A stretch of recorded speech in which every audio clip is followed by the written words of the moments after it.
Margin ಅಂದರೆ ಏನು? Just ಒಂದು ಕಂಪ್ನಿ ಮಾರ್ಜಿನ್ ನೋಡಿದ್ರೆ ಗೊತ್ತಾಗುತ್ತೆ ಈ ಕಂಪ್ನಿ ಬ್ರ್ಯಾಂಡ್ ಯಾವ ಥರ ಇದೆ, ಈ ಕಂಪ್ನಿ ಗ್ರೋತ್ ಯಾವ ಥರ ಇದೆ, ಫ್ಯೂಚರಲ್ಲಿ ಪ್ರಾಫಿಟ್ ಯಾವ ಥರ ಮಾಡ್ತಾನೆ ಅಂತ. ಹಾಗಾದರೆ ಮಾರ್ಜಿನ್ ಅಂದರೆ ಏನು, ಮಾರ್ಜಿನಲ್ಲಿ ಯಾವ ಥರ ಮಾರ್ಜಿನ್ ಬರುತ್ತೆ, ಆ ಮಾರ್ಜಿನ್ನ ನಾವು ನೋಡೋದು ಹೇಗೆ ಅಂತ ನಿಮ್ಗೆ ಅರ್ಥ ಆಗಬೇಕಂದ್ರೆ ಈ ವಿಡಿಯೋನ ಪೂರ್ತಿಯಾಗಿ ನೋಡಿ.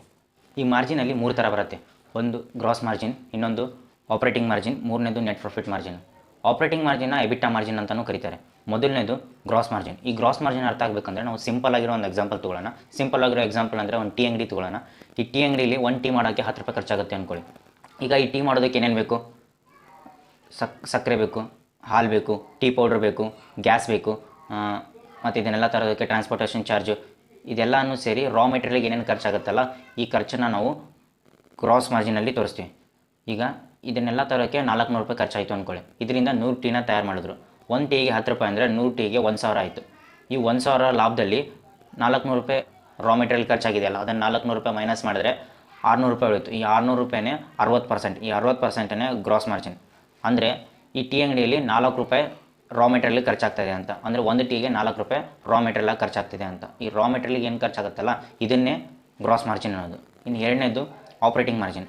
ಆಪ್ರೇಟಿಂಗ್ ಮಾರ್ಜಿನ್ ಅಂದರೆ ಹೆಸರೇ ಹೇಳೋ ಥರ ಆಪ್ರೇಟಿಂಗಿಗೆ ಯಾವ್ಯಾವ ಥರ ಆಪ್ರೇಷನ್ ಮಾಡೋದಕ್ಕೆ ಯಾವ ಥರ ಖರ್ಚಾಗುತ್ತಲ್ಲ ಅದನ್ನು, ಅಂದರೆ ಈ ಟೀನ ಮುಂದಿನ ಪ್ರೊಸೆಸ್ಸಿಗೆ ತೊಗೊಂಡು ಹೋಗೋದಕ್ಕೆ. ಅಂದರೆ ಟೀ ಮಾಡೋದಕ್ಕೆ, ಈಗ ಟೀ ಮಾಡೋದಕ್ಕೆ ಒಬ್ಬ ಎಂಪ್ಲಾಯ್ನ ಇಟ್ಕೊಂಡಿರ್ತಾನೆ ಅಂದ್ಕೊಳ್ಳಿ, ಆ ಎಂಪ್ಲಾಯ್ ಕಾಸ್ಟ್ ತೆಗಿಬೇಕು, ಆಮೇಲೆ ಎಲೆಕ್ಟ್ರಿಸಿಟಿ ಬಿಲ್ಲು, ರೆಂಟು, ಇದನ್ನೆಲ್ಲ ನಾವು ಆಪ್ರೇಟಿಂಗ್ ಮಾರ್ಜಿನಲ್ಲಿ ತೋರಿಸ್ತೀವಿ. ಈಗ ಆಪ್ರೇಟಿಂಗ್ ಮಾರ್ಜಿನಲ್ಲಿ ಈಗ ಒಂದು ಟೀ ಮಾಡೋದಕ್ಕೆ ಗ್ರಾಸ್ ಮಾರ್ಜಿನಲ್ಲಿ 4 ರೂಪಾಯಿ ಖರ್ಚಾಯಿತು ಅಂದ್ಕೊಳ್ಳಿ. ಈಗ ಆಪ್ರೇಟಿಂಗ್ ಮಾರ್ಜಿನಲ್ಲಿ ಇದೆಲ್ಲ ಕಾಸ್ಟ್ ತೆಗೆದ್ರೆ 2 ರೂಪಾಯಿ, ಇನ್ನೂ 2 ರೂಪಾಯಿ ಆ್ಯಡ್ ಮಾಡ್ಕೊಳ್ಳಿ. ಇನ್ನು ಉಳಿದಿದ್ದೆಷ್ಟು? 4 ರೂಪಾಯಿ. ಈ 4 ರೂಪಾಯಿ ಅಂದರೆ 40%. ಈ 40%ಏ ಆಪ್ರೇಟಿಂಗ್ ಮಾರ್ಜಿನ್. ಈ ಆಪ್ರೇಟಿಂಗ್ ಮಾರ್ಜಿನಲ್ಲಿ ಇನ್ನು ಎಬಿಟಾ ಮಾರ್ಜಿನ್ ಅಂತಲೂ ಕರೀತಾರೆ. ಎಬಿಟಾ ಮಾರ್ಜಿನ್ ಅಂದರೆ earning before interest, tax, depreciation and amortisation ಅಂತ. ಅಂದರೆ ಇದನ್ನು ಅರ್ನಿಂಗ್ ಮಾಡೋಕ್ಕೆ ಮುಂಚೆ, ಅಂದರೆ ನಾನು ಲಾಭ ಮಾಡೋಕ್ಕೆ ಮುಂಚೆ ಬರುವಂಥ ಖರ್ಚುಗಳು. ಈಗ ಆಪ್ರೇಟಿಂಗ್ ಮಾರ್ಜಿನ್ ಅಂದರೂ ಅದೇ ತಾನೇ. ಆದರೆ ಆಪ್ರೇಟಿಂಗ್ ಮಾರ್ಜಿನಲ್ಲಿ ಇದನ್ನೆಲ್ಲ ನಾವು ಆ್ಯಡ್ ಮಾಡಿರಲ್ಲ. ಯಾವುದೇದನ್ನು ಇಂಟ್ರೆಸ್ಟು, ಟ್ಯಾಕ್ಸು, ಡೆಪ್ರಿಸಿಯೇಷನ್ ಆ್ಯಂಡ್ ಅಮೌಟೈಸೇಷನ್ನ. ಈಗ ಇಂಟ್ರೆಸ್ಟ್ ಅಂದರೆ ಈಗ ಟೀ ಹೋಟೆಲ್ ನಡೆಸೋದಕ್ಕೆ ಎಲ್ಲೋ ಒಂದು 5 ಲಕ್ಷ ರೂಪಾಯಿ ಸಾಲ ತಂದಿರ್ತಾನೆ ಅಂದ್ಕೊಳ್ಳಿ. ಆ ಸಾಲನ ತೀರಿಸೋದಕ್ಕೆ ಬಡ್ಡಿ ಕಟ್ಟಬೇಕಾಗುತ್ತೆ, ಇಂಟ್ರೆಸ್ಟ್ ಕಟ್ಟಬೇಕಾಗುತ್ತೆ. ಅದನ್ನು ಇಂಟ್ರೆಸ್ಟಲ್ಲಿ ತೋರಿಸ್ತೀವಿ. ನೆಕ್ಸ್ಟು ಟ್ಯಾಕ್ಸ್ ಅಂದರೆ ಗೌರ್ಮೆಂಟಿಗೆ ಟ್ಯಾಕ್ಸ್ ಕಟ್ಟಬೇಕಾಗಿರುತ್ತೆ, ಅದನ್ನು ಟ್ಯಾಕ್ಸಲ್ಲಿ ತೋರಿಸ್ತೀವಿ. ಇನ್ನೊಂದು ಡೆಪ್ರಿಷಿಯೇಷನಲ್ಲಿ 2 ಥರ ಬರುತ್ತೆ. ಒಂದು ಟ್ಯಾಂಜಿಬಲ್ ಅಸೆಟ್, ಇನ್ನೊಂದು ಇಂಟ್ಯಾಂಜಿಬಲ್ ಅಸೆಟ್ ಅಂತ. ಟ್ಯಾಂಜಿಬಲ್ ಅಸೆಟ್ ಅಂದರೆ ಈ ಫೋನ್ನ ನಾನು ಮುಟ್ಟು ನೋಡ್ತೀನಿ. ಅದೇ ಥರ ಟೇಬಲ್ನು ಕೂಡ ಮುಟ್ಟು ನೋಡ್ಬೋದು, ಕುರ್ಚಿನೂ ಮುಟ್ಟು ನೋಡ್ಬೋದು. ಇದೇ ಥರ ನಾವು ಯಾವುದ್ಯಾವುದನ್ನು ಮುಟ್ಟಿ ನೋಡೋಕ್ಕಾಗುತ್ತೋ ಅದನ್ನು ಟ್ಯಾಂಜಿಬಲ್ ಅಸೆಟ್ ಅಂತೀವಿ. ಈಗ ಟೀ ಹೋಟ್ಲಲ್ಲಿ ಟೀ ಅಂಗಡಿಯಲ್ಲಿ ಟ್ಯಾಂಜಿಬಲ್ ಅಸೆಟ್ ಅಂದರೆ ಯಾವುದು? ಕುರ್ಚಿ, ಟೇಬಲ್ಲು, ಗ್ಯಾಸು, ಇವೆಲ್ಲ ಅವನು ಉಪಯೋಗಿಸ್ತಾ ಇರ್ತಾನೆ. ಇದನ್ನು ಎವ್ರಿ ಇಯರ್ ಡೆಪ್ರಿಷಿಯೇಷನ್ ಮಾಡ್ತಾನೆ. ಎವ್ರಿ ಇಯರ್ ಯಾಕೆ ಡೆಪ್ರಿಷಿಯೇಷನ್ ಮಾಡ್ತಾನೆ ಅಂದರೆ ಅವನು ಒಂದೇ ವರ್ಷದಲ್ಲಿ ಯೂಸ್ ಮಾಡಿ ಬಿಟ್ಬಿಡಲ್ಲ, ಒಂದು 5 ವರ್ಷ 10 ವರ್ಷ ಅದನ್ನು ಯೂಸ್ ಮಾಡ್ತಾನೆ. ಅದಕ್ಕೋಸ್ಕರ ಅದನ್ನು ಎವ್ರಿ ಇಯರ್ ಡೆಪ್ರಿಷಿಯೇಷನ್ ಮಾಡ್ತಾನೆ. ಎಷ್ಟು ಪರ್ಸೆಂಟ್ ಮಾಡ್ತಾನೆ? As per the income tax law ಪ್ರಕಾರ 15%, ಅಂದರೆ 15% ಎವ್ರಿ ಇಯರ್ ಡೆಪ್ರಿಷಿಯೇಷನ್ ಮಾಡ್ತಾ ಬರ್ತಾನೆ. ಇದನ್ನು ಡೆಪ್ರಿಷಿಯೇಷನ್ ಅಂತಾರೆ. ಇನ್ನು ಅಮೌಟೈಸೇಷನ್ ಅಂದರೆ ಸೇಮೇನೆ, ಆದರೆ ಅಮೌಟೈಸೇಷನ್ ಯಾವಾಗಲೂ ಇಂಟ್ಯಾಂಜಿಬಲ್ ಅಸೆಟ್ಗೆ ಅಪ್ಲೈ ಆಗುತ್ತೆ.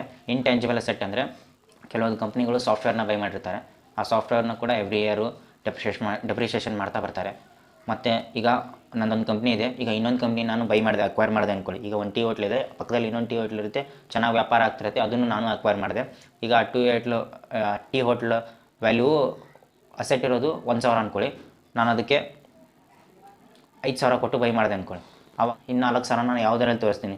ಅದನ್ನು ಗುಡ್ವಿಲಲ್ಲಿ ತೋರಿಸ್ತೀನಿ. ಈಗ ಅದು ಕಂಪ್ನಿ ಅಸೆಟ್ ಇರೋದೇ 1000 ಅಂದ್ಕೊಳ್ಳಿ, ನಾನು 5000 ಕೊಟ್ಟು ಬೈ ಮಾಡಿದ್ದೀನಿ. ಇನ್ನು 4000 ನಾನು ಗುಡ್ವಿಲಲ್ಲಿ ತೋರಿಸ್ತೀನಿ. ಗುಡ್ವಿಲು ಕೂಡ ಇಂಟ್ಯಾಂಜಿಬಲ್ ಅಸೆಟ್ಟೆ, ಅದು ಕೂಡ ಅಮೌಟೈಸೇಷನಲ್ಲಿ ನಾನು ತೋರಿಸ್ತೀನಿ. ಅದನ್ನು ಕೂಡ ಎವ್ರಿ ಇಯರ್ ಡೆಪ್ರಿಷಿಯೇಷನ್ ಮಾಡ್ತಾ ಬರ್ತೀನಿ. ಈಗ ಇದು 4 ಆಯಿತು. ಇಂಟ್ರೆಸ್ಟ್ ಆಯಿತು, ಟ್ಯಾಕ್ಸ್ ಆಯಿತು, ಡೆಪ್ರಿಷಿಯೇಷನ್ ಆಯಿತು, ಅಮೌಟೈಸೇಷನ್ ಆಯಿತು. ಇದನ್ನೇ ಎಬಿಟಾ ಅನ್ನೋದು. ಎಬಿಟಾ ಅಂದ್ರೆ earning before interest, tax, depreciation and amortisation ಅಂತ. ಮೂರನೇದು ನೆಟ್ ಪ್ರಾಫಿಟ್ ಮಾರ್ಜಿನ್. ಈ ನೆಟ್ ಪ್ರಾಫಿಟ್ ಮಾರ್ಜಿನ್ ಅಂದರೆ ಸಿಂಪಲ್ಲಾಗಿ ಇವನ್ನೆಲ್ಲ ಖರ್ಚುಗಳನ್ನ ಮೈನಸ್ ಮಾಡಿದ್ರೆ ಏನು ಉಳಿಯುತ್ತಲ್ಲ ಅದನ್ನೇ ಲಾಭ ಅನ್ನೋದು, ಅದನ್ನೇ ನೆಟ್ ಪ್ರಾಫಿಟ್ಟು, ಅದೇ ಪ್ಯೂರ್ ದುಡ್ಡು, ಅದನ್ನೇ ನಾನು ಮನೆಗೆ ತೊಗೊಂಡೋಗ್ತೀನಿ. ಅದೇ ನನಗಾಗಿರೋ ಲಾಭ. ಈಗ ಯಾವುದಾದ್ರೂ ನೀವು ಎಗ್ರೆಸ್ ಅಂಗಡಿಲಾಗಲಿ, ಪಾನಿಪುರಿ ಅಂಗಡಿಲಾಗಲಿ ನೀವು ಕೇಳ್ತಿರಲ್ಲ, ದಿವಸಕ್ಕೆ ಎಷ್ಟು ವ್ಯಾಪಾರ ಆಗುತ್ತೆ? 5000 ಆಗುತ್ತೆ, 10,000 ಆಗುತ್ತೆ ಅಂತ. ಅದೆಲ್ಲನೂ ಸೇಲ್ಸ್ ಅಷ್ಟೇ, ರೆವೆನ್ಯೂ ಅಂತಲೂ ಕರೀತಾರೆ. ಅದರಲ್ಲಿ ಇವೆಲ್ಲ ಚಾರ್ಜಸ್ನ ಕಟ್ ಮಾಡ್ತಾ ಬರಬೇಕು. ಆವಾಗ ಕೈಯಲ್ಲಿ ಏನು ಉಳಿಯುತ್ತಲ್ಲ ಅದನ್ನು ನೆಟ್ ಪ್ರಾಫಿಟ್ ಅಂತಾರೆ. ಅದನ್ನೇ ನಾನು ಮನೆಗೆ ತೊಗೊಂಡೋಗೋ ದುಡ್ಡು.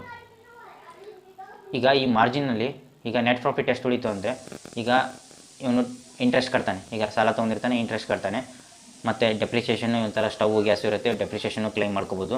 ಟ್ಯಾಕ್ಸ್ ಕಟ್ತಾನೋ ಇಲ್ವೋ, ಟ್ಯಾಕ್ಸ್ ಕಟ್ತಾನೆ ಅಂತ ಅಂದ್ಕೊಳ್ಳೋಣ. ಅದೇ ರೀತಿ ಅಮೌಟೈಸೇಷನ್ನು ಇವನ ಹತ್ರ ಯಾವುದೇ ರೀತಿ ಇಂಟ್ಯಾಂಜಿಬಲ್ ಅಸೆಟ್ ಇರಲ್ಲ. ಆವಾಗ ಇವ್ನು net profit raw material cost 4 ರೂಪಾಯಿ, ಒಂದು ಗ್ರಾಸ್ ಮಾರ್ಜಿನು 60%, ಆಪ್ರೇಟಿಂಗ್ ಚಾರ್ಜು 2 ರೂಪಾಯಿ, ಇದನ್ನೆಲ್ಲ ಅಮೌಂಟೇಜ್ ಇದೆಲ್ಲ ಎಬಿಟಾ ಸೇರಿ ₹1 ಅಂತ ಹೇಳ್ಕೊಂಡ್ರಿ. Gross profit 40%. ಈಗ ನೆಟ್ ಪ್ರಾಫಿಟ್ ಏನು ಉಳಿತು? ಮೂರು ರೂಪಾಯಿನೇ ಇವನು ಮನೆಗೆ ತೊಗೊಂಡು ಹೋಗೋದು, ಅಂದರೆ 3%. 3% ಇವನು ನೆಟ್ ಪ್ರಾಫಿಟ್ ಇದೆ, ಇದನ್ನೇ ಅವ್ನು ಮನೆಗೆ ತೊಗೊಂಡು ಹೋಗೋ ದುಡ್ಡು. ಈ ಮಾರ್ಜಿನಲ್ಲಿ ಇನ್ನೂ 3 ಥರ ಬರುತ್ತೆ. ಅದೇ stable margin, volatile margin, increasing margin ಅಂತ. ಸ್ಟೇಬಲ್ ಮಾರ್ಜಿನ್ ಅಂದರೆ ಹೆಸರೇ ಹೇಳೋ ಥರ ಈ ಕಂಪನಿ ಮಾರ್ಜಿನ್ ಸ್ಟೇಬಲ್ ಆಗಿರುತ್ತೆ, ಅಂದರೆ ಮೇಲೆ ತೆಳಗೆ ಆಗೋದು ತುಂಬ ಕಡಿಮೆ, ಸ್ಟೇಬಲ್ ಆಗಿ ಒಂದೇ ರೇಂಜಲ್ಲಿ ಇರುತ್ತೆ. ಇನ್ನೊಂದು ವೊಲಟೈಲ್ ಮಾರ್ಜಿನ್ ಅಂದರೆ ಈ ವರ್ಷ 40% ಈ ಟೀ ಅಂಗಡಿ ಮಾರ್ಜಿನ್ ಎಷ್ಟು, ಆಪ್ರೇಟಿಂಗ್ ಮಾರ್ಜಿನ್ ಎಷ್ಟು, 40%. ಮುಂದಿನ ವರ್ಷ ಇದು 20% ಆಗೋದು, ಅದನ್ನು ಮುಂದಿನ ವರ್ಷ 15% ಆಗೋದು, ಮತ್ತು ಅದರ ಮುಂದಿನ ವರ್ಷ ಮತ್ತು 25%ಗೆ ಬರೋದು. ಈ ಥರ ವೊಲಟೈಲ್ ಆಗ್ತಿರುತ್ತೆ, ಅಂದರೆ ಇದನ್ನು ವೊಲಟೈಲ್ ಮಾರ್ಜಿನ್ ಅಂತ ಅಂತೀವಿ.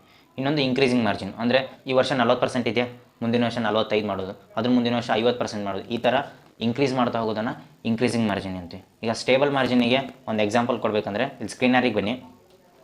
ಈಗ ಟಾಟಾ TCS ಅಂತ ಹೊಡ್ರಿ, ಟಾಟಾ ಕನ್ಸಲ್ಟೆನ್ಸಿ ಸರ್ವಿಸ್. ಅದ್ರದ್ದು ಆಪ್ರೇಟಿಂಗ್ ಇಲ್ಲಿ ನೋಡಿ OPM ಪರ್ಸೆಂಟೇಜ್ ಅಂತ ಇದೆ ನೋಡಿ. OPM ಅಂದರೆ ಆಪ್ರೇಟಿಂಗ್ ಮಾರ್ಜಿನ್ ಅಂತ. 28%, 2016ರಲ್ಲಿ 28, 2017ರಲ್ಲಿ 27, 2018ರಲ್ಲಿ 26, ಮತ್ತು 2019ರಲ್ಲಿ 27, 2020ರಲ್ಲಿ 27. ಅಂದರೆ 1-2% ಮಾತ್ರ ಹೆಚ್ಚು ಕಮ್ಮಿ ಆಗಿದೆ, ಇನ್ನು ಉಳ್ಕೋದ್ರಲ್ಲಿ ಸ್ಟೇಬಲ್ ಆಗಿದೆ. ಇದನ್ನೇ ನಾವು ಸ್ಟೇಬಲ್ ಮಾರ್ಜಿನ್ ಅನ್ನೋದು. ಅದೇ ಥರ ಇನ್ಕ್ರೀಸಿಂಗ್ ಮಾರ್ಜಿನ್ಗೆ ಎಕ್ಸಾಂಪಲ್ ಅಂದರೆ ಬ್ರಿಟಾನಿಯಾ ಕಂಪ್ನಿ ನೋಡಿ. ಸ್ಕ್ರೀನಲ್ಲಿ ಹೋಗಿ ಬ್ರಿಟಾನಿಯಾ ಅಂತ ಹೊಡೆದು ನೋಡಿ. ಬ್ರಿಟಾನಿಯಾ ನೋಡಿ 2014ರಲ್ಲಿ 9%, 2015ರಲ್ಲಿ 11, 2016ರಲ್ಲಿ 15, 2017ರಲ್ಲಿ 14, 2018ರಲ್ಲಿ 15. ಅದೇ ರೀತಿ ನೋಡಿ 2023ರಲ್ಲಿ 19% ಇದೆ. ಇಲ್ಲಿ TTM ಅಂದರೆ ಟ್ರೈಲಿಂಗ್ 12 ಮಂತ್ಸ್, ಅಂದರೆ 12 ತಿಂಗಳಲ್ಲಿ ಎಷ್ಟಾಗಿದೆ ಅಂತ. ಈಗ 2023ರಲ್ಲಿ 19% ಆಗಿದೆ. ಇದೇ ಇನ್ಕ್ರೀಸಿಂಗ್ ಮಾರ್ಜಿನ್ ಅಂತ. ಈ ಮಾರ್ಜಿನ್ ಇಂಕ್ರೀಸ್ ಆಗ್ತಾ ಇದ್ದಂಗೆ ನಮ್ಮ ಪ್ರಾಫಿಟ್ ಕೂಡ ಇಂಕ್ರೀಸ್ ಆಗುತ್ತೆ. ಅದು ಯಾರು ಮಾರ್ಜಿನ್ನ ಸ್ಟೇಬಲ್ ಆಗಿ ಮೇಂಟೈನ್ ಮಾಡ್ಕೊಂಡು ಹೋಗ್ತಾ ಇದ್ದಾರೋ ಅವರೇ ಸೂಪರ್ ಅಂತ. ಈಗ ಆಪ್ರೇಟಿಂಗ್ ಮಾರ್ಜಿನಲ್ಲಿ ನೋಡಿ, ಇದೇ 1 ಟೀ ತಯಾರು ಮಾಡೋದಕ್ಕೆ ಅವನಿಗೆ ಗ್ರಾಸ್ ಮಾರ್ಜಿನಲ್ಲಿ ₹4 ಖರ್ಚಾಗೋ ಬದಲು ₹6 ಖರ್ಚಾಯಿತು ಅಂದ್ಕೊಳ್ಳಿ. ಅವಾಗ ಏನಾಗುತ್ತೆ ಹೇಳಿ, ಟೋಟಲ್ ಒಂದು ನೆಟ್ ಪ್ರಾಫಿಟ್ಗೆ ಹೊಡ್ತಾ ಬಿದ್ದುಬಿಡುತ್ತೆ. ಯಾಕಂದರೆ ಬೆಲೆ ಏರಿಕೆ ಆಗಿರುತ್ತೆ. ನೀವು ಅನ್ಬೋದು ಬೆಲೆ ಏರಿಕೆ ಅದು ಎಲ್ಲ ಬಿಸ್ನೆಸ್ಸಲ್ಲೂ ಆಗುತ್ತಲ್ಲ, ಅದೇನು ದೊಡ್ಡ ವಿಷಯ ಅಲ್ಲ, ಎಲ್ಲ ಬಿಸ್ನೆಸ್ಸಲ್ಲೂ ಆಗುತ್ತೆ ಅಂತ. ಅದೇ ಯಾರು ಮಾರ್ಜಿನ್ನ ಕ್ಲೀನಾಗಿ ಮೇಂಟೈನ್ ಮಾಡ್ಕೊಂಬಂದಿರ್ತಾರೋ ಅಂಥ ಕಂಪ್ನಿಗಳಿಗೆ ಜಾಸ್ತಿ ಜನ ಹೋಗಿ ಇನ್ವೆಸ್ಟ್ ಮಾಡೋದು. ಯಾರು ಮಾರ್ಜಿನ್ನ ಕ್ಲೀನಾಗಿ ಮೇಂಟೈನ್ ಮಾಡ್ತಿದ್ದಾರೋ ಅವರೇ ಸೂಪರಾಗಿ ಬಿಸ್ನೆಸ್ ಮಾಡ್ತಿದ್ದಾರೆ ಅಂತ ಅರ್ಥ. ಈಗ ₹4 ಖರ್ಚಾಗೋದ್ರಲ್ಲಿ ₹6 ಖರ್ಚಾಗ್ತಿದೆ ಅಂದ್ಕೊಳ್ಳಿ. ಆವಾಗ ಇವನೇನು ಮಾಡ್ತಾನೆ, ತನ್ನ ಕಸ್ಟಮರ್ಸ್ ಮೇಲೆ ಅದನ್ನು ಹಾಯ್ತಾನೆ. ಆವಾಗ ಟೀ ₹10 ಇದ್ದಿದ್ದು ₹12 ಆಗುತ್ತೆ. ₹12 ಆದಾಗಲೂ ಇವ್ನ ಬಿಸ್ನೆಸ್ಸು ಸೇಮ್ ಆಗ್ತಾಯಿದೆ ಅಂದರೆ ಇವ್ನ ಟೀನಲ್ಲಿ ಏನೋ ಪವರ್ ಇದೆ ಅಂತ. ಜನ ಇವನ್ನ ಇವನೇನೋ ಒಂದು ಬ್ರ್ಯಾಂಡ್ ಕ್ರಿಯೇಟ್ ಮಾಡಿದ್ದಾನೆ, ಜನ ಇವನಿಗೆ ಪ್ರೀಮಿಯಂ ಕೊಡೋಕೆ ರೆಡಿ ಇದ್ದಾರೆ ಅಂತ. ಈಗ ಪಕ್ಕದಲ್ಲಿ ಒಬ್ಬ ಟೀ ಅಂಗಡಿ ₹10 ಕೊಡೋಕೆ ರೆಡಿ ಇದ್ದರು, ಇವನ ಹತ್ರನೇ ಬಂದು ಕುಡಿತಾ ಇದ್ದಾರೆ ಅಂದರೆ ಇವ್ನ ಟೇಸ್ಟ್ ಚೆನ್ನಾಗಿದೆ, ಒಂದು ಬ್ರ್ಯಾಂಡ್ ಕ್ರಿಯೇಟ್ ಮಾಡಿದ್ದಾನೆ, ಜನರ ಬಾಯಲ್ಲಿ ಹರಿದಾಡ್ತಾ ಇದೆ ಒಂದು ಟೀ ಹೆಸರು. ಇಂಥ ಮಾರ್ಜಿನ್ನ ಕ್ಲೀನಾಗಿ ಮೇಂಟೈನ್ ಮಾಡ್ಕೊಂಡ ಕಂಪ್ನಿಗಳು ಕಮ್ಮಿ ಪೇಗೆ ಸಿಗೋಲ್ಲ, ಅದಕ್ಕೆ ಪ್ರೀಮಿಯಂ ಜಾಸ್ತಿ ಕೊಡ್ತಾ ಇರ್ತಾರೆ. ಯಾಕಂದರೆ ಅವನು ಮಾರ್ಜಿನ್ನ ಮೇಂಟೈನ್ ಮಾಡ್ತಾ ಬಂದಿರ್ತಾನೆ. ಅದಕ್ಕೆ ಮಾರ್ಜಿನ್ ಈಸ್ ಮೋಸ್ಟ್ ಇಂಪಾರ್ಟೆಂಟ್. ಅದೇ ರೀತಿ ನೀವು ಎಕ್ಸಾಂಪಲ್ ಈಗ ಬ್ರಿಟಾನಿಯಾ ಶೇರ್ ಪ್ರೈಸ್ ಗ್ರೋತ್ ನೋಡಿ. Last 10 years share price growth ತೆಗೆದು ನೋಡಿ. ಲಾಸ್ಟ್ 10 ಇಯರ್ಸ್ ಹಿಂದೆ ಬ್ರಿಟಾನಿಯಾ ಶೇರ್ ಪ್ರೈಸು ₹400 ಇತ್ತು. ಅದೇ ಇವಾಗ 5,000 ಹೋಗಿದೆ, ಅಂದರೆ ಆಲ್ಮೋಸ್ಟ್ 20 ಪಟ್ಟು ಜಾಸ್ತಿ ಆಗಿದೆ. ಅಂದರೆ ಲಾಸ್ಟ್ 10 ಇಯರ್ಸ್ ಹಿಂದೆ ನೀವು ಬ್ರಿಟಾನಿಯಾದಲ್ಲಿ ಏನಾದರೂ 1 ಲಕ್ಷ ಇನ್ವೆಸ್ಟ್ ಮಾಡಿದರೆ ಇವಾಗ ನಿಮ್ಮ ವ್ಯಾಲ್ಯೂ 20 ಲಕ್ಷ ಆಗಿರೋದು.